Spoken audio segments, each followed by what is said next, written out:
What is up, y'all? It's your favorite producer, Ron, got the recipe, and today we're gonna go through the top 5 mistakes that are actually ruining your beats. Yeah, the mistakes that are ruining your beats.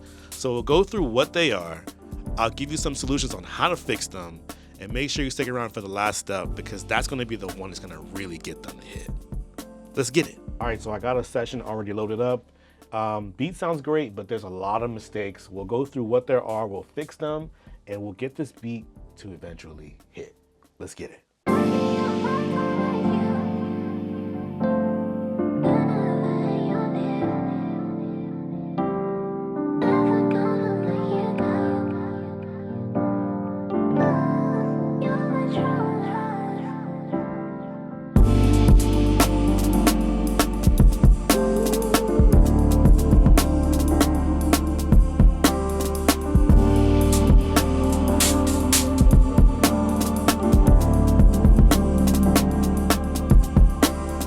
So number one, the reason why you're ruining a lot of your beats is because the sounds do not go together. Sound selection. Like, I cannot stress this enough. This beat sounds great. The reason why it sounds great is because all the sounds go together. For instance, we've got some piano, right? And then to complement the piano, we've got some Rhodes.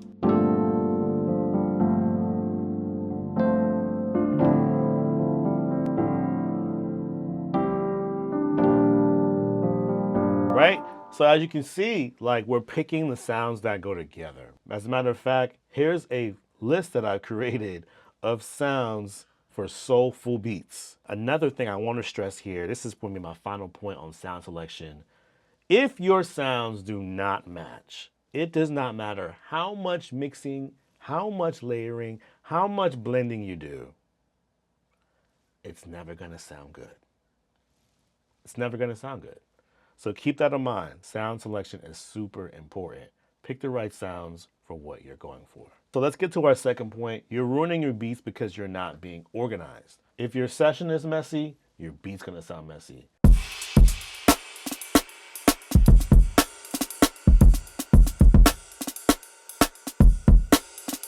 Now that sounds really cool, but it's all on one track. So ideally what I need to do is separate each track, the kick, the snare, the hi-hat. I have more control to individually mix each track. So I'll rename this as full drums, and then from there, I'll just make a copy of everything. Boom, and now I can start labeling things. This will be my hi-hats. I can consolidate this entire track now and take just the kick out. So I know where my kicks are, they're to the bottom here. So that's all that should be playing on this track.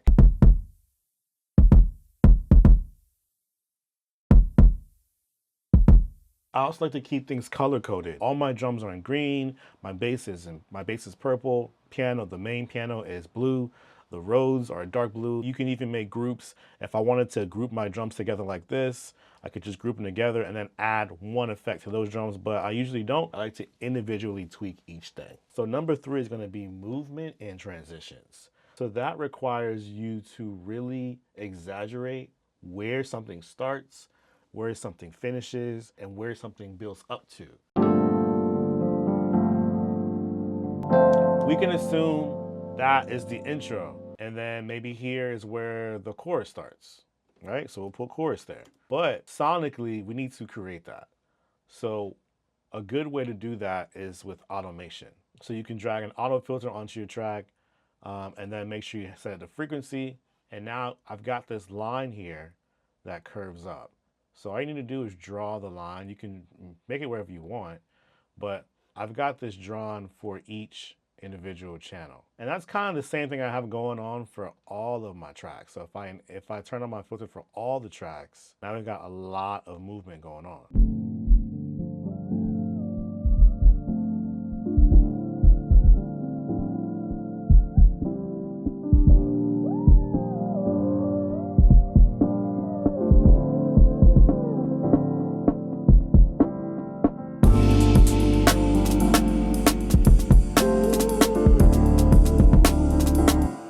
Boom. So just by adding that auto filter and drawing those lines out, we've now added a lot of movement and we've added a buildup, which is really what automation is all about, It's creating build up for a transition into something, right? In the same way, going out of the chorus.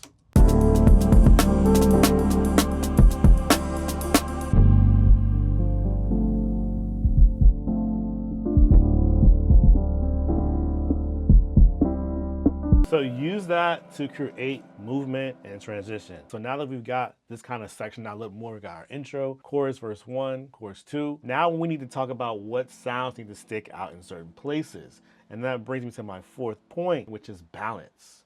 You've got to have balance in your music. So if you notice, for the first chorus, there's no choir coming in immediately. The choir comes in on the next 4 bars.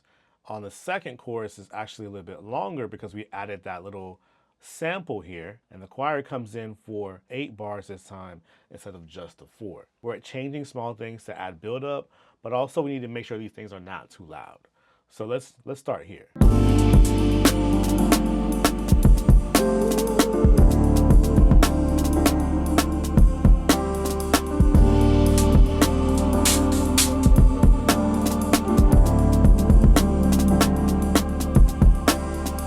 Now we've got a couple things going on in the chorus. We've got this sample. So here's the choir.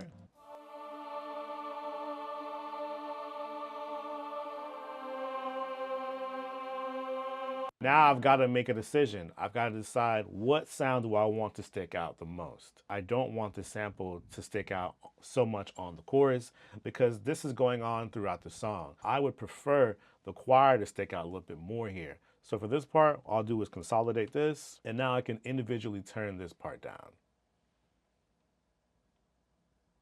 So still going on, just now gives the choir a chance to kind of really poke out.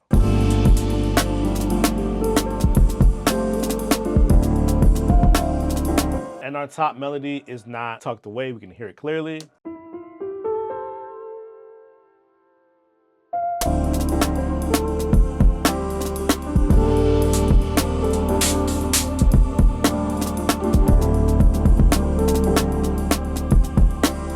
So this is where you want to make sure everything is EQ'd properly, panned properly, the right volume. All your sounds should be even in the mix. A lot of frequencies in the ride that I don't need there. I can just cut them out.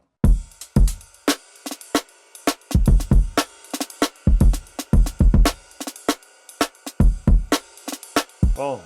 And also with the hi-hat, like some parts are just way too loud. Yeah, that part there is just super loud.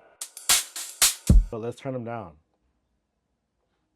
Done. So you want to do that for each individual instrument. Take out the frequencies that don't need to be there. That's going to create more room. Remember, a good mix isn't just loud. A good mix is clarity. You can hear everything going on in the mix. All right, so now that you're organized, you've balanced, you've created movement, transitions, you've got the beat where you want it. The fifth and final step is mastering the beat.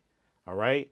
You cannot get a good master if your mix is not on point. The mastering plugin that I use is LANDR Mastering Pro. It's really easy to use. All you gotta do is slap it on your master channel. It's gonna analyze your track, and then from there, you can really fine tune everything.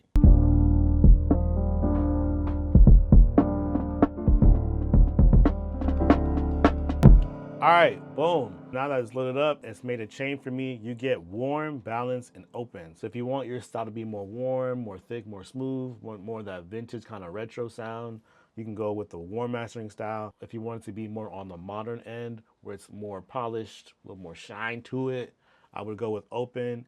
And then balance is kind of right in the middle. It's a good mix between both. So here's how the beat sounds without the mastering plugin.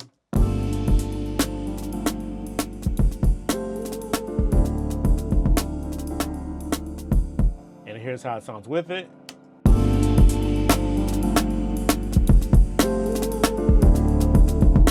Boom, and we can get louder. But before we get louder, let's focus on EQing, presence, stereo field, and dynamics. I got a soulful track, so I'm gonna go with warm.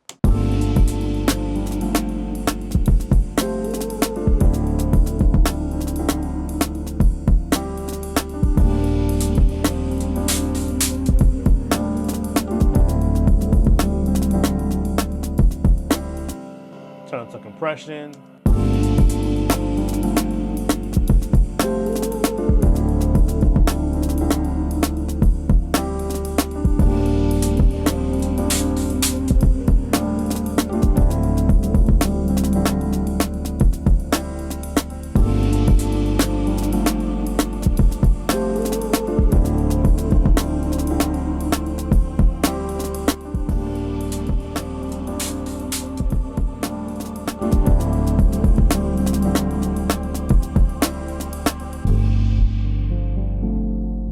And if you don't like the warm, then you can go to balance, you can go to high, and they all sound different, and you can fine tune exactly how you want it to sound. So if I want more of that polished sound,